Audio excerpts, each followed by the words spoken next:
And now, the Window World Sports Report. Well, day 2 of Commanders training camp is in the books here in Ashburn, Virginia. Head coach Dan Quinn saying this morning that he was pleased with the tone that was set yesterday and day 1, several of the tone setters having Hampton Roads ties.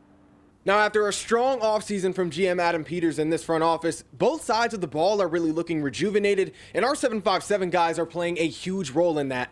Virginia Tech alum and defensive tackle Tim Settle Jr., hailing from Manassas, Virginia, is back in the maroon and gold. He was drafted by Washington back in 2018, and he was a key piece to that elite defensive front in Houston last year, as he comes in as really one of the most efficient pass rushers on the team, playing a big role in the revamping of this pass rush with Adafe Owe, Clavon Chason, and Charles Omenihu. He also joins Trustway, Jeremy Reeves, and Deron Payne as the only guys to have played for the franchise as Redskins. He had his best career season in Washington back in 2020, notching a 4.5% sack rate, leading the league with limited snaps. But speaking of Hokies, we can't not talk about wide receiver Jalen Lane going into his second year. Known for his speed and explosiveness, he was a major piece on special teams last year, notching 2 touchdowns as a punt returner while playing 15 games. Now he is very much involved in that battle for the receiver 2 spot, looking for a bigger role in the offense this year. Someone else we already know is in a position battle is running back and Norfolk native Katron Allen, Penn State's all-time leading rusher who also spent time at Norview. He is already carving out a role for himself on this team, as head coach Dan Quinn this morning talked about how dangerous he can be on third downs. Katron, Lane, and Settle all happy to be playing for the home team.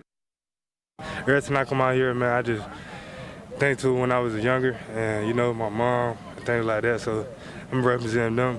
At the end of the day, it's a brotherhood. You know, it's never any like beef or anything like that. We're all trying to get better, and we want to see each other succeed. So I think we got a special group.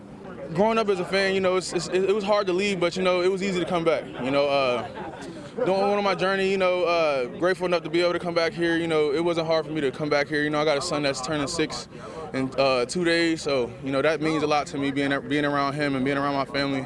So Katron, Settle, and Lane not just on the team, but all having a legit shot at making a real difference this year for the 2026 season. But someone else more than capable of making a difference is all-pro wideout Terry McLaurin. The defense won the day today during team period, Terry holding himself and the receiver room accountable.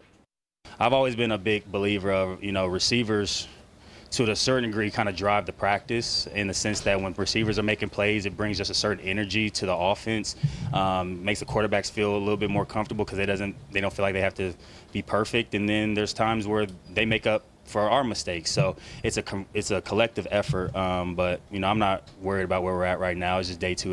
In Ashburn, Shane Fordham, 13 Sports.